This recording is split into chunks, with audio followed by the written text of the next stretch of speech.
ಐಕ್ಯ ಮಿತ್ರ ಆರೋಗ್ಯ ಯಾನದಲ್ಲಿ ನಿಮ್ಮ ಸಂಗಾತಿ.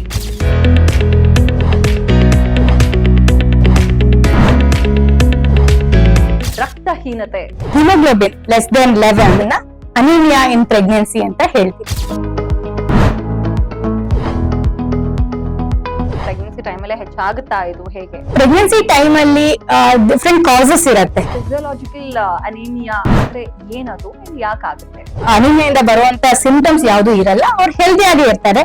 This is called physiological anaemia in pregnancy. ರಕ್ತಹೀನತೆಯಲ್ಲಿ ಡಿಫ್ರೆಂಟ್ ಟೈಪ್ಸ್ ಏನಾದ್ರು ಇದೆಯಾ? ಐರನ್ ಡೆಫಿಷಿಯನ್ಸಿ ಅನೀಮಿಯಾ ಪ್ರೆಗ್ನೆನ್ಸಿಲಿ ಜಾಸ್ತಿ ಎಕ್ಸಾಜರೇಟ್ ಕೂಡ ಆಗ್ಬೋದು. ಅಂದ್ರೆ ಈ ರೆಡ್ ಬ್ಲಡ್ ಸೆಲ್ಸ್ ಎಲ್ಲ ದೊಡ್ಡದಾಗಿ ಫಾರ್ಮ್ ಆಗಿರುತ್ತೆ. ಇದು ಯಾವ್ದು DNA ಮೆಚುರೇಷನ್ ಸರಿಯಾಗಿ ಆಗ್ತಿರಲ್ಲ. ಪೌಷ್ಟಿಕ ಆಹಾರ ತಗೊಳ್ದೇ ಇರೋ ಕಾರಣ ಐರನ್ ಡೆಫಿಷಿಯನ್ಸಿ ಅನೀಮಿಯಾ ಬರುತ್ತೆ. ಬೇಬಿಗೆ ಎಫೆಕ್ಟ್ ಆಗ್ಬೋದು. ಹಿಮೋಗ್ಲೋಬಿನ್ ಡ್ರಾಪ್ ಆಗ್ತಾ ಆಗ್ತಾ ಎದೆ ಮೇಲೆ ಒತ್ತಡ ಅಂದ್ರೆ ಹಾರ್ಟ್ ಮೇಲೆ ಒತ್ತಡ ಬರೋದು, ಹಾರ್ಟ್ ಬೀಟ್ ಜಾಸ್ತಿ ರೈಸ್ ಆಗೋದು ಅಂದ್ರೆ ಪಾಲ್ಪಿಟೇಷನ್ಸ್.